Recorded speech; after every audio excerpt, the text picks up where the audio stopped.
कवितेचं नाव आठवणींचा पाऊस. छत्री मिटून घेणे एवढे सोपे नाही. छत्री मिटून घेणे एवढे सोपे नाही, मन मिटून घेणे. छत्री मिटून घेणे एवढे सोपे नाही, मन मिटून घेणे. जेव्हा कोसळत असतो धुव्वाधार घनगर्द पाऊस.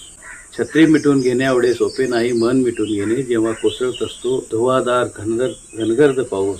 तसा मी हल्ली या म्हातारपणात तिच्याजवळ पावसाबद्दल बोलत नाही काही, पण ती मात्र अचानक पावसाबद्दल बोलता बोलता पाऊसच होऊन जाते आणि आठवणीच्या पावसात चिंब भिजत राहते.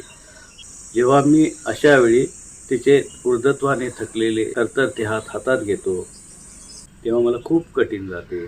माझ्या पापण्याचा पाऊस लपून ठेवणे. म्हणूनच वाटत राहते की छत्री मिटून घेणे एवढे सोपे नाही, मन मिटून घेणे.